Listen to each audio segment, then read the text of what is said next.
May Allah subhanahu wa ta'ala just bless all of you, increase you.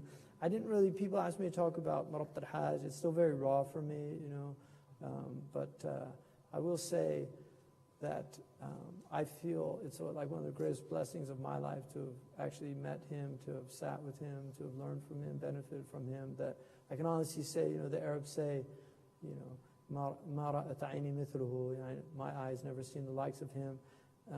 I really, arguably, I don't think he ever saw the likes of himself. He was just a really extraordinary, unique human being.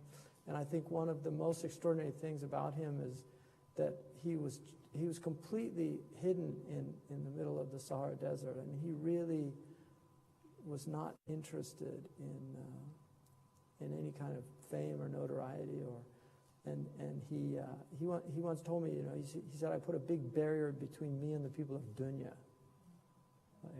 which is the Sahara, because he was out. He was not living. A lot of people moved into the towns and villages. He stayed out in the desert despite incredible hardship.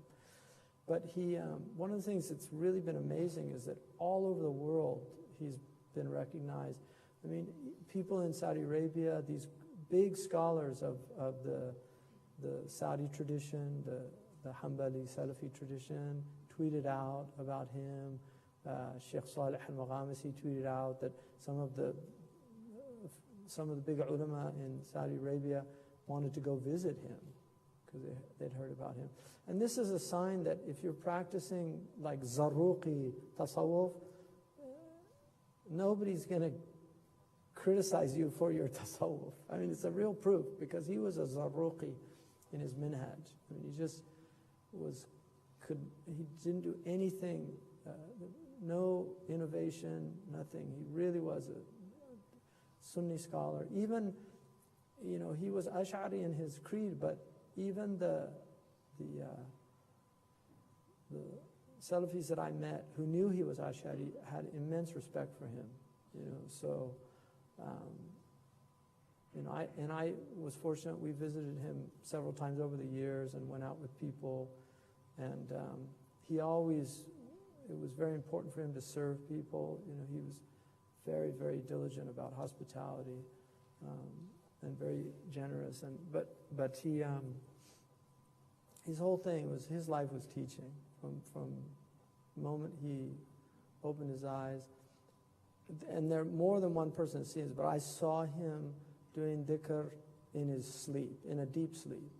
And I actually, alhamdulillah, for the first 3 months that I was there, he had me stay in his tent with him. So I actually slept on the same, it's called a khatta. It's like a bamboo bed that they have. They're very big, but he had me sleep on the same thing. So he did dhikr all the time.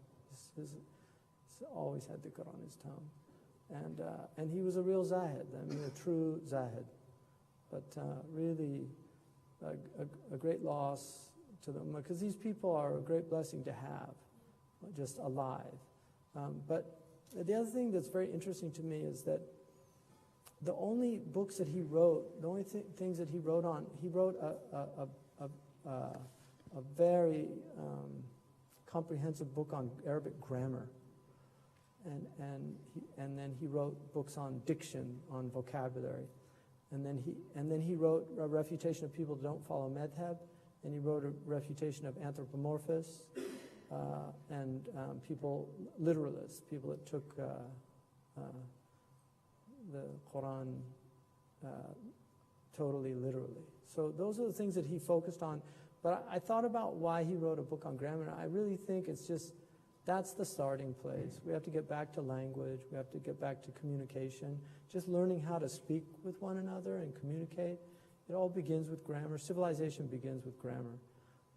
You don't need grammar to be primitive people, but a civilization has to have grammar. So that's where it begins. And Nietzsche, who was a very interesting character, Nietzsche said, I fear we still believe in God because we still have grammar. And that's a very profound statement, because grammar is what enables meaning, and meaning is what enables us to think about God. In a meaningless world, God has no meaning. But as As long as you have language and meaning, God is there, either in the background or the foreground, depending on your perspective. But He will always be there with meaning. And that's why we have to restore meaning. Right? For all these people that say it's all meaningless, we're just animals. We're not just animals. There's a significant difference between us and the rest of them. There's no conferences of donkeys right now sitting around at tables with pens and pencils discussing, the tribulation of humans and their oppression of animals. Right? That's all imaginative fiction. So, very meaningful. Also, just